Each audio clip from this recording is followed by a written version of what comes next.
How can you go wrong with a movie starring Jason Alexander, Faye Dunaway, and an orangutan? Well, the thing I didn't realize about Dunston Checks In is that it's a kids' movie. Had I done even the most basic research, I would have known this, but instead, something just started to dawn on me about 3 seconds into the movie. Something didn't seem quite right, and I almost turned it off, but I stuck it out for you. Of course, this isn't the first time I've covered a kids' movie on the channel, and as I've said in the past, often kids' movies are some of the most interesting movies to talk about, even if they're not that great. On the surface, maybe there doesn't seem like there's a lot going on in Dunston Checks In. It's a movie about two kids who live in a hotel. Their dad, Jason Alexander, is the manager of the hotel. Faye Dunaway is the super strict owner of the hotel, and there are hijinks. There's an orangutan. That's basically the whole movie. Jason Alexander and his toupee give a pretty good comedic performance. Faye Dunaway isn't recognizable. She's not really herself in this movie. The ensemble is full of cliches and overacting. Honestly, the best performer, almost certainly, is the ape, who is, in truth, a pretty good actor. For a kid's movie, this is okay. There are some decent jokes. We'll talk about some of them. Just below the surface of all this, I think there is some other stuff going on, some interesting things. We'll compare this to some of the other ape movies that we've recently watched. I thought this was going to be kind of the same, but it isn't. Second of all, we'll talk a little bit about the genre of hotel movies. For whatever reason, there's a lot of kids' movies set in hotels, and we'll kind of dive into why that might be. Let's start at the top, though. There are moments of care in this movie, moments where it seems like somebody actually wanted to go to work that day and make an interesting movie. There's some nice details. For instance, we have little cameos from The Planet of the Apes and King Kong, two movies that I will probably not be covering in the Ape series because everybody's already seen them. I will say that the original King Kong movie is really good, surprisingly thrilling, definitely worth watching. Unfortunately, in this movie, for every moment where it seems like somebody cared about what they were doing, there's 2 or 3 where it seems like nobody was home, where nobody really cared. The biggest issues are probably just how generic and cliched it is. Maybe that's by design because it's a kid's movie, but I think they still take things just a little bit too far. The movie starts with generic hotel movie music, and we have a montage of generic hotel food being prepared. I mean, honestly, you could take this sort of opening sequence and just cut and paste it into several other hotel movies. It's not the worst beginning, but from there, we're introduced to a series of walking cliches and the guests and the staff at the hotel. There's sort of a somewhat baffling use of POV in this opening sequence as well. Like I said, Jason Alexander is pretty good in the movie. I'm not a big Seinfeld fan, but I do admire his work as Eric Duckman in the TV show Duckman. He also voiced Catbert in the short-lived Dilbert TV show, worth checking out, I guess. Jason Alexander plays a single dad here. There's something about Jason Alexander that is profoundly single. If he has kids, something happened to his wife. Kids' movies often have pretty on-the-nose casting, and this is no exception. Jason Alexander is the hotel manager, and this is a role that is going to sort of constantly confront him with all kinds of inconvenience and annoyance, which is where Jason Alexander really shines, being annoyed by things. That's kind of his shtick. They also went for kind of cute casting with Faye Dunaway, who has a bit of a reputation as a diva. You can refer to the Faye Dunaway series on this channel, specifically the Story of a Downfall Child video, to know if that was really true. Dunaway's character ends up being a lot more one-dimensional and not very interesting, and yeah, I'm glad we didn't cover this in the Faye Dunaway series because you can barely tell that it's her. I mean, it actually doesn't, like, at first I thought, is that even her voice? Was everything ADR'd by someone else? I don't think so, but her personality is not really in this movie, which is fair enough. I mean, you could accuse actors in films like this of phoning the movie in. Who knows? The kids are surprisingly decent in the film. They're bad, of course, but they're not disastrous, and that is about as much as you can hope for with child actors sometimes. Like I said, the ape is probably the real star. Surprisingly good. The best ape we've seen in the ape series, of course, one of them was a person in an ape costume. Those other apes were a different sort. But yeah, actually quite good acting here. Everyone that I have yet to mention in the movie is absolutely terrible, including Rupert Everett, Paul Rubens, and Glenn Shaddix, all cliched. Kids movie, but yeah, a little too far. There are some good jokes in Dunston Checks In. There's some garbage as well, but I legitimately laughed at this movie a handful of times. The movie has a nice sense of simultaneity with a lot of things going on at once, a lot of different things happening in the hotel. You see a meeting in one room, and then through the window in the back, you can see some hijinks. There's one conversation happening, and then it's going to be interrupted by the sound of hijinks. Famous Simon and Garfunkel song, that. Hijinks abound in Dunston Checks In.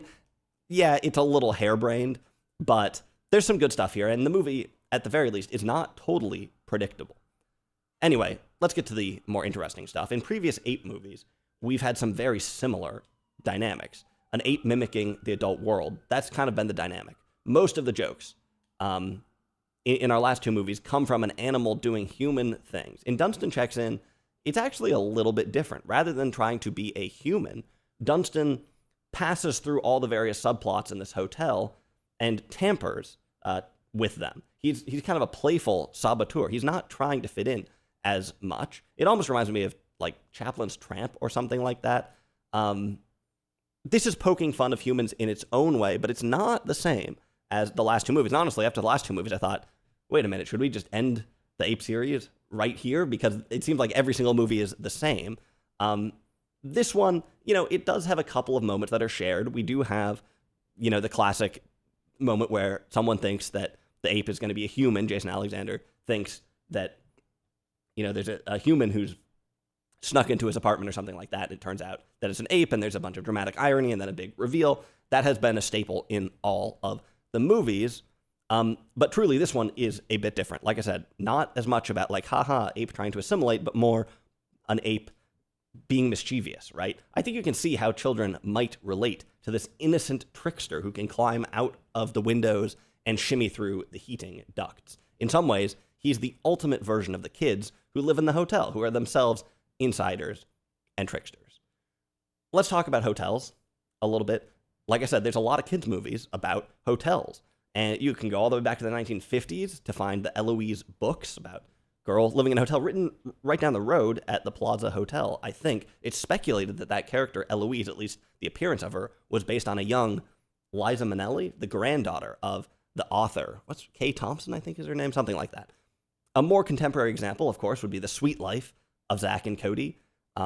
What's behind all these hotel movies and hotel stories? On the surface, there's something cool, I would say. You can imagine the producers of The Sweet Life sitting around their big, long table and thinking, what do kids think is cool? And then someone suggests, what about twins that live in a luxury hotel? I mean, what is cooler than that, right? They're not rich, keep in mind. In fact, the show sort of lampoons the rich daughter of a hotel magnate, a takeoff on Paris Hilton, I guess. They're not rich. It's more that these kids are lucky. They just have a cool life. They scored, You get a similar kind of feeling here. This is a cool life. What's cool about it, though? Let's try and go a little deeper. Why would living in a hotel appeal to kids? I personally have spent 86 nights in the same hotel, and it wasn't that cool. I mean, it was okay. Granted, it wasn't as luxurious as this one, but man, it got old fast. The made-up Majestic Hotel here, which is basically a spin on the Plaza Hotel, yeah, it's much more luxurious, but still, I'm not sure that living in a place like that, particularly being a child in an environment that has a lot of sort of highly strung adults, I'm not sure that would be that fun, right? And yet, in these movies, these shows, it looks great. Why? One term that comes to mind is all-inclusive. Presumably, people pay to go to all-inclusive resorts to have it all and to escape a little bit from the economy and all the economic choices about, what things you're going to buy, if things are worth it, if individual choices are worth your hard-earned money. It's a little taste of being so rich that money doesn't matter at all. Well, if you live in a hotel, maybe you get this all-inclusive feeling, but it's kind of even better because you're not paying at all. You're just in there because your mom works here, your dad works here, right? They're not rich, but they're able to lead a pretty decadent and sort of carefree lifestyle. There also is something to be said about the particularly rigorous decorum of places like the Plaza Hotel. I mentioned that the movie opens with a montage of place settings and the food being prepared. There's something similar later on as they prepare for the climactic crystal ball Can you think of a more generic name for an event? The Crystal Ball. Good job, everybody. There's like spectacle here. Hoteliers probably would not say spectacle. Maybe it's something more dignified. In this movie, everything being so precise and all the decorum is a good foil for Dunston, who is going to wreak havoc on all of it. And yeah, maybe again, there's something about adulthood and childhood here. Most kids who watch this movie probably aren't going to be in awe of all the little details in how the food is prepared. You think of a movie like Eat, Drink, Man, Woman, a movie for adults where there's very meticulous preparation of food, and people watching this movie are going to, wow, look at that, impressive.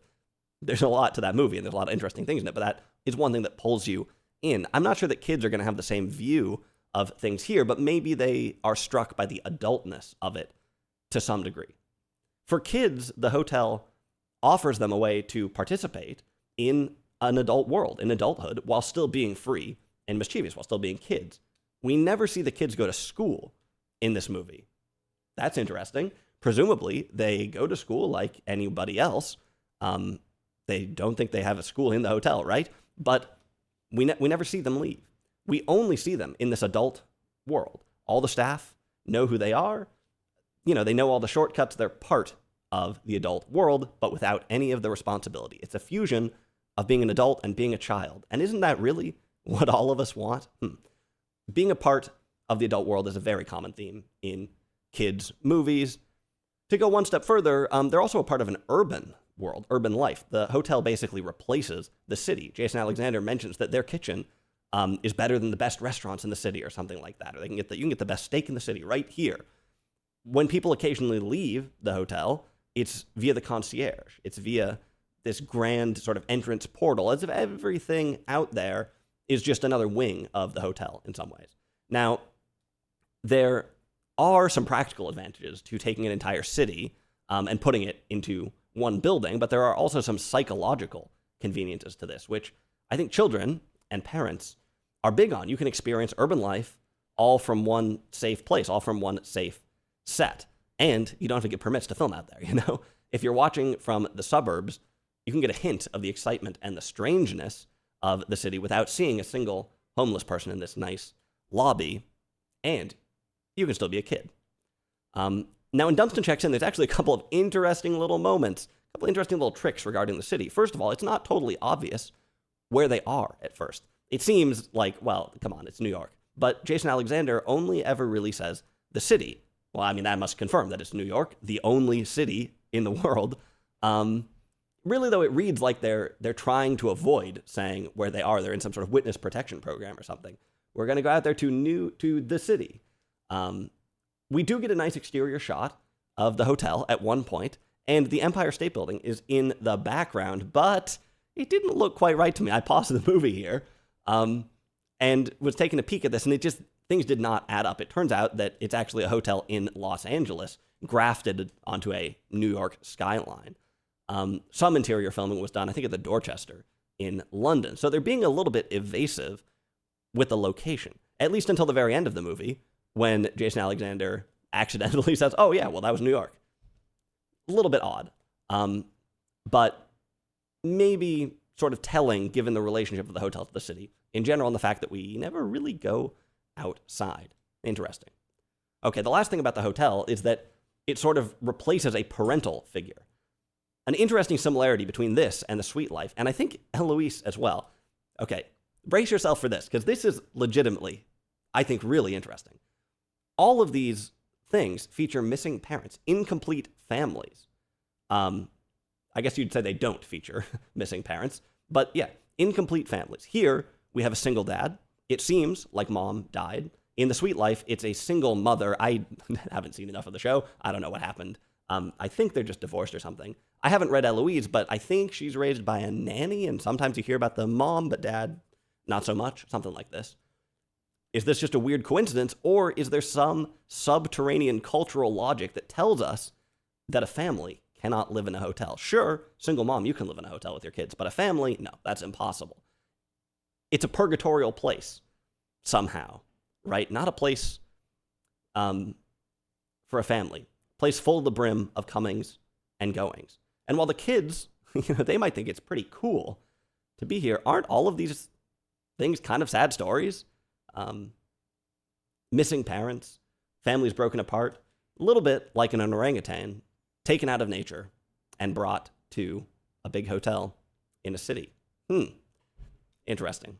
That's Dunston Checks In. I honestly don't know how many more ape movies we're going to do, but if you have any ideas, feel free to suggest it.